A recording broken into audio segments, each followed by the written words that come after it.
Hey there and welcome, I'm really glad you're here. If this is your first time on the channel, be sure to hit that subscribe button and share the video with someone who loves a good story.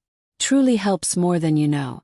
And don't forget to drop a comment letting me know where you're watching from. Your city, your country, anywhere in the world. It's always amazing to see how far these stories reach. Now let's dive in. After 15 years of marriage, Daniel discovers his wife Madison's secret affair. But instead of confronting her in anger, he sets a quiet trap that ends in poetic justice.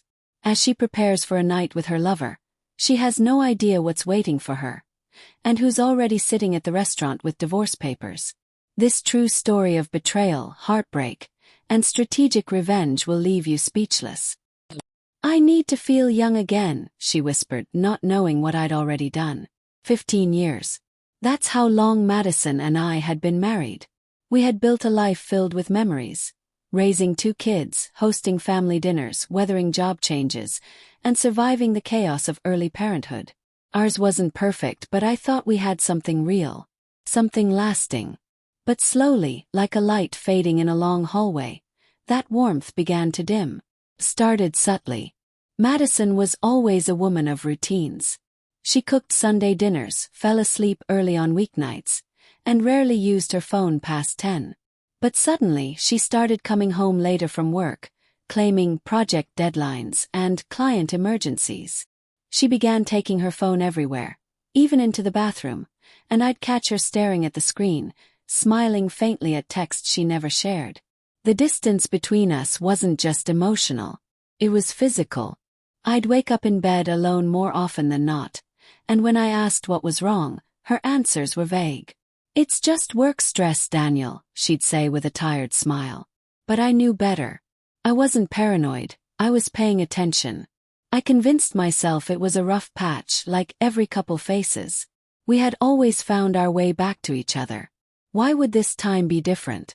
Until one night, I heard her talking softly on the phone in the kitchen. She didn't hear me come down the stairs. I couldn't make out the full conversation, but I heard enough. The flirtatious tone, the laughter, the breathless excitement. It wasn't work stress. It was someone else. Still, I didn't confront her. Not yet. Instead, I watched. I gathered pieces. Late-night grocery trips that lasted hours. Unexplained charges on our credit card. New lingerie I never saw her wear at home. A perfume I didn't recognize lingering on her coat. Then came the message. A brief flash on her phone while she was in the shower. It read, "Can't wait to see you tonight. Same place. I've missed you." That was all the confirmation I needed. But fate had another twist for me. A little digging revealed something I didn't expect. The man Madison was seeing wasn't single. In fact, he was married to a woman named Evelyn. I found her online. She seemed kind, devoted, clueless, just like I had been. I wrestled with whether to tell her. But in the end, it wasn't just about revenge. It was about truth. I reached out. Nervously, carefully. When Evelyn responded, her voice trembled with disbelief. She'd had her suspicions but never imagined this. We decided we'd confront them together, not in anger but with calm, undeniable clarity. We chose the restaurant they always met at. A quiet, upscale place just outside the city. Evelyn made a reservation. We both agreed it was time to stop pretending. The day of the confrontation, Madison was practically glowing. She spent hours in front of the mirror, curling her hair, choosing her dress, trying on heels she hadn't worn in years. When she came downstairs, she looked radiant. But it wasn't for me. As she reached for the door, she leaned in and whispered with a smirk, "Daniel, I need to feel young and wild again tonight." What she didn't know was that I'd already packed her bags. They were waiting by the front door, zipped, stacked, and silent. Just like the home she'd soon be locked out of. While she was preparing for a night of lies, I was changing the locks.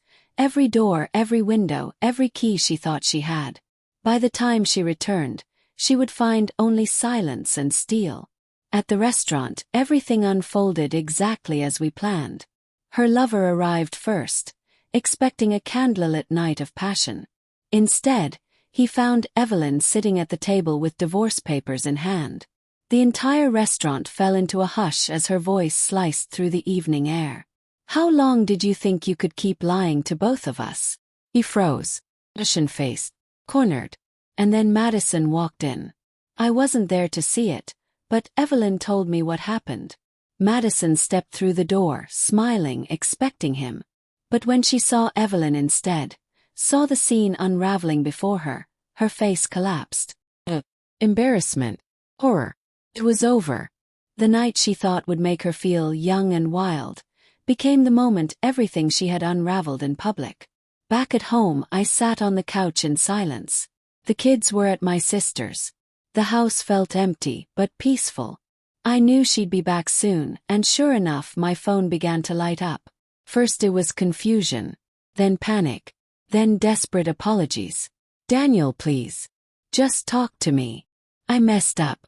We can fix this. You don't understand. It didn't mean anything. Let me in. Please. I didn't answer a single one. I stared at those texts for a long time, then set my phone down and looked around the living room. The same room where we'd celebrated birthdays, held our crying kids during storms, made plans for the future. And yet, here I was sitting alone, wondering how I'd ignored the signs. But I wasn't angry anymore. I was free. In the end, exposing Madison wasn't about destroying her.